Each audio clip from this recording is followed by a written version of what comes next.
Hi everyone, glad to see you back on the channel. Today we're going to break down one of the most dramatic and consequential phases of the war so far. A phase that many analysts are calling a turning point, not just on the battlefield, but inside the very structure of Russia's power.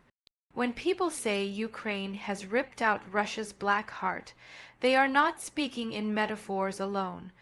They are talking about the systematic destruction of the core systems that kept Moscow's war machine alive, profitable, and politically sustainable.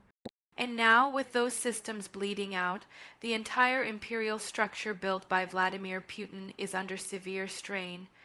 To understand why this moment matters so much, we need to look beyond front line maps and daily casualty numbers.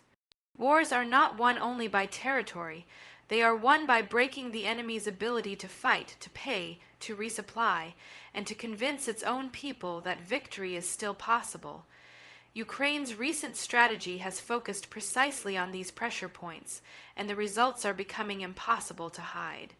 At the center of Russia's war effort has always been its so-called Black Heart, the network of energy revenues, military logistics hubs, industrial plants, and political myths that sustain the Kremlin's authority. Oil, gas, railways, ammunition depots, command centers, and propaganda all feed into one system.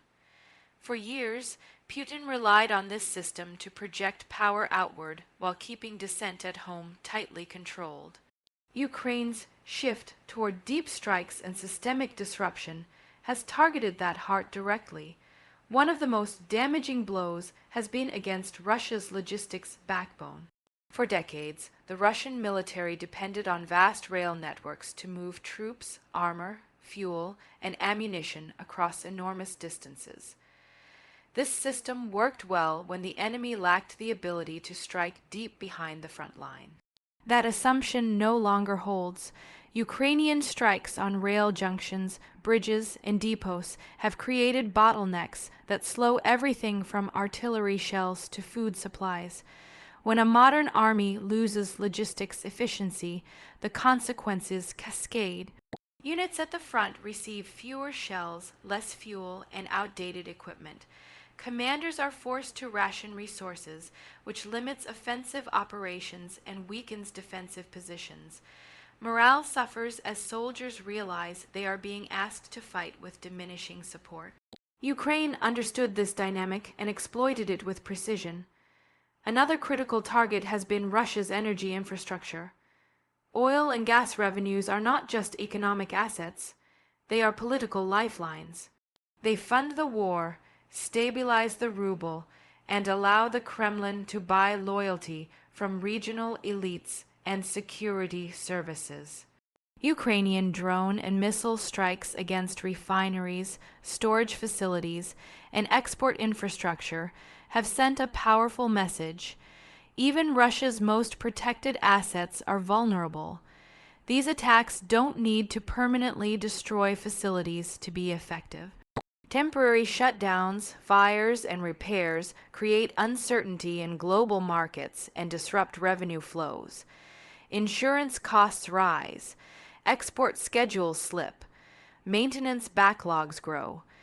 Each incident chips away at the financial cushion Putin relies on to absorb sanctions and war expenses. Over time, this pressure becomes cumulative and dangerous. Inside Russia, the economic effects are increasingly visible. While official statistics attempt to project stability, independent indicators tell a different story. Inflation remains stubborn, regional budgets are strained, and industries tied to civilian production are being hollowed out to feed the war machine. The promise that the war would be quick, cheap, and profitable has evaporated. Ukraine's campaign has also focused on ammunition depots and weapons factories. Russia's advantage in artillery was once overwhelming, allowing it to grind forward through sheer volume of fire. That advantage has narrowed significantly. Strikes on depots have destroyed thousands of shells in single incidents, while attacks on factories slow replacement rates. Sanctions make it harder to acquire precision components, forcing Russia to rely on older, less reliable systems.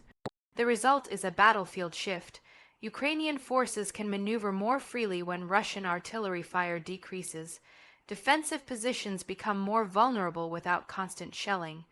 Russian commanders are forced to choose where to concentrate fire, leaving other sectors exposed. This redistribution of firepower creates opportunities that Ukraine has been quick to exploit. But the black heart of Putin's empire is not purely material.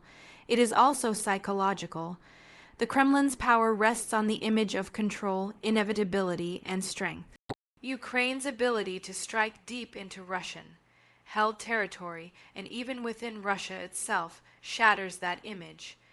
Each explosion far from the front sends shockwaves through Russian society. For ordinary Russians, these strikes undermine the narrative that the war is distant and manageable. When refineries burn, airports close, and air defenses fire near major cities, the war becomes personal. The sense of safety that insulated the population begins to crack. Fear replaces complacency, and questions emerge that state media cannot easily suppress. This psychological impact extends to elites as well. Regional governors, business leaders, and military officials are acutely aware of how stability underpins their own positions. When instability grows, loyalty becomes conditional. Elites start hedging their bets, moving assets abroad when possible, or quietly distancing themselves from responsibility for the war's failures. Within the military, the pressure is intense. Officers are caught between unrealistic expectations from above and deteriorating conditions below. The removal of experienced commanders, the rise of political loyalists, and the constant threat of blame create a toxic environment. Ukraine's success accelerates these internal fractures by exposing incompetence and corruption. Corruption, in fact, is one of the key reasons Russia's black heart is bleeding so heavily. Funds meant for modern equipment were siphoned off for years, leaving units under-equipped and poorly trained. Maintenance was neglected. Logistics contracts were inflated. When Ukraine applies pressure, these weaknesses are brutally revealed. There is no resilience left in a system that was hollowed out from within. Another crucial aspect of Ukraine's strategy has been its information campaign. By openly acknowledging strikes, sharing evidence, and maintaining credibility, Ukraine contrasts sharply with Russia's often contradictory and implausible denials. This difference matters. International support depends on trust, and Ukraine has consistently demonstrated transparency and restraint. As Ukraine weakens Russia's core systems, Western support becomes more effective. Each weapon system delivered, each intelligent, sharing agreement, yields greater impact when the enemy is already strained. The synergy between Ukrainian innovation and Allied support has created a feedback loop that amplifies results. Now, let's talk about the battlefield consequences of this systemic bleeding. Russian forces are increasingly reactive rather than proactive. They struggle to mount large-scale offensives and instead focus on holding ground. When they do attack, gains are often minimal and costly. Ukraine, meanwhile, chooses the time and place to apply pressure, forcing Russia to respond on multiple fronts. This asymmetry is crucial. An empire bleeds not when it loses a single battle, but when it is forced to defend everywhere while lacking the resources to do so effectively. Ukraine's approach has stretched Russian defenses thin, creating vulnerabilities that cannot all be addressed at once. The human cost on the Russian side is also rising in politically sensitive ways. Casualties disproportionately affect poorer regions and minority populations, fueling resentment and alienation. While overt protest remains risky, passive resistance grows. Recruitment becomes harder. Financial incentives must increase, adding further strain to the budget. Meanwhile, Ukraine's own society, though exhausted and scarred, remains remarkably cohesive. The sense of fighting for survival and sovereignty sustains public support. Each successful strike reinforces belief in eventual victory. This contrast in morale is one of the most underappreciated factors in the war. Internationally, the perception of momentum matters. Allies are more likely to commit resources when they believe those resources will be used effectively. Ukraine's demonstrated ability to hit high, targets reassures partners that assistance is not being wasted. This encourages continued and, in some cases, expanded support. For Putin, the situation is becoming a strategic nightmare. Escalation carries enormous risks, both militarily and politically. De-escalation would require admitting failure, which threatens his personal authority. The middle path, continuing the war at high cost with diminishing returns, slowly bleeds the empire. The Kremlin's response has been increasingly erratic. On one hand, it tightens internal repression, expanding surveillance and censorship. On the other, it makes grandiose threats aimed at deterring further Western involvement. These measures reveal insecurity rather than strength. Even Russia's traditional partners are watching carefully. Some are quietly reducing exposure, diversifying energy sources, or demanding discounts. Others maintain formal neutrality while preparing for potential instability. The aura of inevitability that once surrounded Russian power has faded. Ukraine's success in targeting the Black Heart also has long-term implications beyond this war. It demonstrates that modern conflicts are decided as much by networks, systems, and narratives as by tanks and trenches. Smaller, more agile forces can defeat larger ones by attacking the foundations of power rather than its outer defenses. This lesson is not lost on military planners around the world.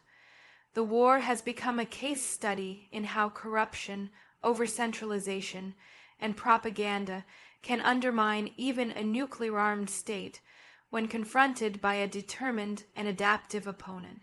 As Russia's empire bleeds, the question becomes how long it can sustain the loss. History shows that empires rarely collapse overnight. They weaken, fragment, and eventually face moments of reckoning. Ukraine's actions are accelerating that process, forcing choices that Putin has long postponed. For Ukraine, the road ahead remains difficult. Victory will not be easy or quick.